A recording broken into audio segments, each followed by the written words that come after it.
Many, many people have gone through 20, 30, 40 years of counseling and therapy and still haven't solved the root of their problem.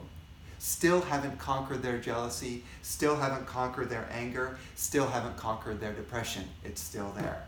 After all that psychological therapy. That's very, very common.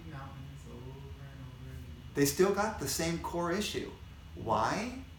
Because the ego is tight in no matter how much psychological reasoning you do with yourself, it may not be enough to really get down to the core of whatever. Let's say if it's jealousy or possession, it's insecurity, right? You may not be able to clear out that insecurity through just thinking through your mind and dialoguing with someone. You will have to connect into some of the energies that we present here in the gatherings, in these gatherings, which are more designed to awaken the soul. With that energy on top of the counseling, you will fly. And in fact, if you have a counselor who's also spiritual, who has a spiritual emanation, when I say spiritual emanation, I mean a being whose energy is always saying to you, you're not the body, you're not the body, you're not the body, you're not the body. Subtly, they're not saying that physically, but what's coming from that being, there's no ego there. So it's just this sort of presence that says, I'm not a body and you're not a body. And that catches on with the other person. So now you can get psychological counseling and your ego is being erased at the same time. Now you're going deep. Your counseling sessions will be a lot more effective. Then you'll get into transcendental counseling and so on and so forth, where you consider, and I'm just going to sort of very briefly talk about this. When you chant Om Premam, Om Premam, Om means God, the sound of the entire universe. Premam means divine love. When you say Om Premam, you're awakening the spiritual energy of love inside you. And if you can really merge with that presence of love, you start to feel that same love in the outside world, in things, in objects, in the air. So you realize that you, as love, are not here. You, as love, are here.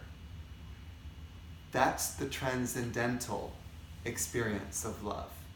That will get you out of individual bodies competing, arguing, attacking, disagreeing, jealousying, all of that. All of the drama melts away when there's a knowingness of one presence of love, which is Om Premam. So you keep chanting the mantra and it will awaken that presence and energy for you. It's a key to unlock your true being. And so I'll state this one more time. Don't just go with counseling. Take one step further and work on your spiritual development, because you will get a lot farther and you actually break through issues. If you don't break through your issues, what happens is your issues are often transferred to the next generation. So it becomes a family thing. My insecurity comes from my parents. The insecurity of my parents comes from their parents, and their parents, and so on. And so there's this generational passing on of ego, of insecurity, meaning for me it's particularly, I'm guilty and I did something wrong, right? And that can stick with me, and I don't care how much counseling you give me, my heart will still believe that somehow. It's kind of stuck in that. And if it's been programmed in the generations of my family, if I can break that in my generation, in my family, then I'm not going to pass it on to the next generation. Not only if I break through that insecurity in my being, it will affect all the previous generations that have passed on, including my parents' parents, so on and so forth. So the spiritual work that I do will affect future generations and previous generations. All of them will be healed. So the work that you do tonight is in honor of not just you and your own purification, but all the generations before and after.